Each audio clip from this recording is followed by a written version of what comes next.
Unemployment rate यानी बेरोजगारी दर। ये शब्द हम न्यूज़ में, डिबेट्स में हर जगह सुनते हैं। पर कभी सोचा है कि ये नंबर आता कहाँ से है? मतलब 1 अरब से ज़्यादा लोगों के देश में हम एक सिंगल परसेंटेज तक पहुँचते कैसे हैं?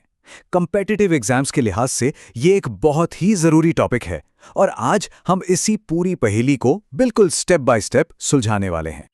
अच्छा, तो ये जो आप देख रहे हैं, ये आज के लिए हमारा रोड मैप है। इसे एक फनल या एक छन्नी की तरह समझिए। सबसे ऊपर है हमारे देश की पूरी आबादी, और जैसे जैसे हम इस फनल में नीचे की तरफ बढ़ेंगे, हम अलग अलग फिल्टर लगाते जाएंगे, लोगों को अलग करते जाएंगे, जब तक कि हम उन ज़रूरी आंकड़ों तक नहीं पहुंच जाते जिनके बारे में हम सुनते हैं। तो चलिए इस सफ़र की शुरुआत करते हैं बिल्कुल टॉप से। सेक्शन 1, कुल जनसंख्या से शुरुआत।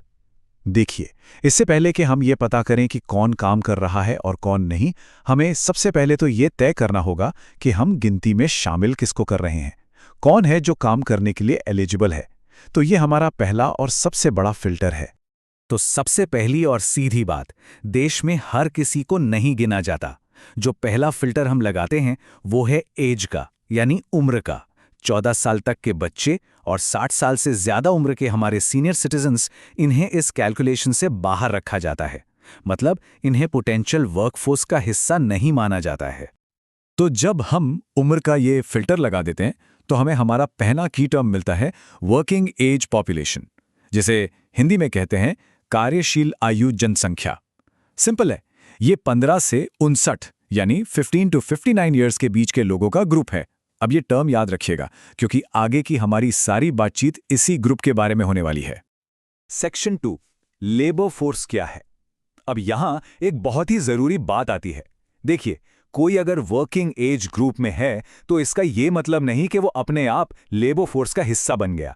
यहीं पर हमें काम नहीं करने और बेरोजगार होने के बीच का जो बारीक सा फर्क है उसे समझना होगा। तो इस पूरी वर्किंग एज पॉपुलेशन में से हमारा अगला फिल्टर उन लोगों को ढूंढता है जो काम करने के लिए विलिंग एंड एबल हैं। विलिंग एंड एबल मतलब जो काम करने के इच्छुक भी हैं और योग्य भी हैं। यहाँ सबसे जरूरी शब्द है विलिंग, यानी इच्छा। मान लीजिए कोई है जिसने अभी अभी अपनी ग्रेजुएशन पूरी की है और वो एक्टिव होकर नौकरी ढूंढ रहा है, तो वो विलिंग एंड एबल है, उसे गिना जाएगा। तो पूरी की पूरी बात एक शब्द पर आकर टिक जाती है, इंटेंट, यानी इरादा। क्या वो व्यक्ति सच में एक्टिव होकर नौकरी खोज रहा है? बस यही एक सवाल है जो लेबर फोर्स के अंदर और बाहर के लोगों को एक दूसरे से अलग करता है। और यहीं से निकलकर आता है एग्जाम्स के लिए एक बहुत ही जरूरी कॉन्सेप्ट, वॉलंटरी अनएम्प्लॉयमेंट, यानी ऐच्छिक बेरोजगारी। इसमें वो लोग आते हैं जो वर्किंग एज में तो हैं, काम भी कर सकते हैं, पर अपनी मर्जी से काम नहीं करना चाहते। जैसे फुल टाइम स्टूडेंट्स हो गए, या वो होम मेकर्स जो कोई पेड जॉब नहीं ढूंढ रहे हैं। तो ये लोग काम नहीं कर रहे हैं, पर उन्हें अनएम्प्लॉयड यानी बेरोजगार नहीं गिना जाता क्योंकि वो नौकरी ढूंढ ही नहीं रहे। तो जब हम इन वॉलंटरीली अनएम्प्लॉयड लोगों को वर्किंग एज पॉपुलेशन से हटा देते हैं, तो जो ग्रुप हमारे पास बचता है उसे ही हम कहते हैं लेबर फोर्स, यानी श्रम शक्ति। इसकी परिभाषा बहुत सिंपल है।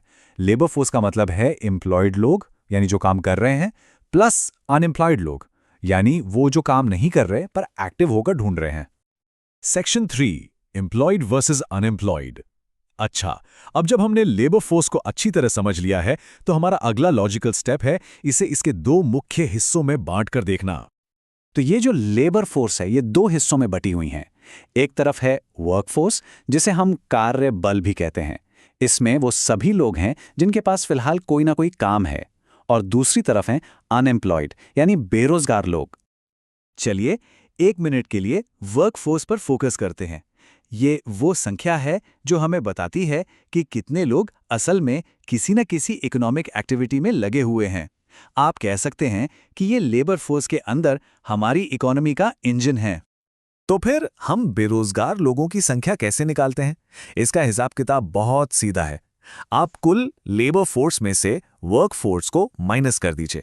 जो संख्या बचेगी वही हमारी इकोनॉमी में कुल अनएम्प्लॉयड लोगों की संख्या है। एक अनएम्प्लॉयड व्यक्ति की जो फॉर्मल इकोनॉमिक डेफिनेशन है उसके कुछ जरूरी हिस्से हैं। पहली शर्त, वो लेबर फोर्स का हिस्सा होना चाहिए। दूसरी, वो मौजूदा सैलरी पर काम करने को तैयार होना चाहिए। और तीसरी, वो एक्टिव होकर काम ढूंढ रहा हो पर उसे काम मिल ना पा रहा हो। ये तीनों चीजें जब मिलती हैं तब कोई व्यक्ति अनएम्प्लॉयड कहलाता है। सेक्शन 4 दरों की गणना। ठीक है, तो अब हमारे पास कुल संख्याएं तो आ गई, लेकिन इकोनॉमी की असली तस्वीर समझने के लिए और खासकर आपके एग्जाम्स के लिए हमें इन संख्याओं को रेट्स यानी परसेंटेजेस में बदलना होता है। तो चलिए अब इसके सबसे ज़रूरी फॉर्मूले देखते हैं। पहले हमारे पास दो पार्टिसिपेशन रेट्स हैं। एक है लेबर फोर्स पार्टिसिपेशन रेट यानी LFPR और दूसरा वर्क फोर्स पार्टिसिपेशन रेट यानी WFPR। यहाँ ध्यान देने वाली बात यह है कि इन दोनों ही फॉर्मूलों में डिनोमिनेटर यानी नीचे जो संख्या होती है वो टोटल पॉपुलेशन है। ये रेट्स हमें बताते हैं कि देश की कुल आबादी का कितना प्रतिशत लेबर या वर्कफोर्स का हिस्सा है। और अब आते हैं सबसे ज़रूरी फॉर्मूले पर, द अनएम्प्लॉयमेंट रेट। इसका फॉर्मूला है बेरोजगार लोगों की संख्या divided by the labour force and multiplied by 100। और यही वो सबसे बड़ा फर्क है जो आपको याद रखना है। यहां पर डिनोमिनेटर में लेबर फोर्स है, टोटल पॉपुलेशन नहीं। चलिए इस बात को एक बार फिर से दोहराते हैं, क्योंकि ये एग्जाम्स में पूछा जाने वाला एक बहुत ही कॉमन ट्रैप है। अनएम्प्लॉयमेंट रेट की कैलकुलेशन लेबर फोर्स के आधार पर की जाती है, टोटल पॉपुलेशन के आधार पर नहीं। ये एक क्रिटिकल डिटेल है, इसे कभी मत भूलिएगा। सेक्शन 5 एक नज़र में पूरी तस्वीर। तो ये काफ़ी सारी जानकारी हो गई है ना। तो चलिए इन सबको एक साथ जोड़ते हैं और इस पूरे फनल का ऊपर से नीचे तक एक फटाफट रिवीजन करते हैं। ये अकेला चार्ट हमारी पूरी कहानी को समराइज कर देता है। देखिए, हमने शुरू किया टोटल पॉपुलेशन से, फिर उम्र का फिल्टर लगाकर हम पहुंचे वर्किंग एज पॉपुलेशन पर, फिर हमने इरादे यानी इंटेंट का फिल्टर लगाया और हमें मिली लेबर फोर्स, और आखिर में हमने लेबर फोर्स को वर्क फोर्स और अनएम्प्लॉयड में बांट दिया। इस पूरे फ्लो को याद रखने का यह सबसे अच्छा तरीका है। तो अब हम ये तो जान गए हैं कि ये आंकड़े कैसे कैलकुलेट किए जाते हैं, लेकिन ये हमें एक बड़े और ज़्यादा दिलचस्प सवाल पर लाकर छोड़ता है कि आखिर ये आंकड़े क्यों बदलते हैं। कौन सी आर्थिक नीतियां, कौन सी वैश्विक घटनाएं या सामाजिक बदलाव हैं जो इन आंकड़ों को ऊपर नीचे करते हैं। ये समझ का अगला लेवल है। हमारे साथ जुड़ने के लिए आपका शुक्रिया।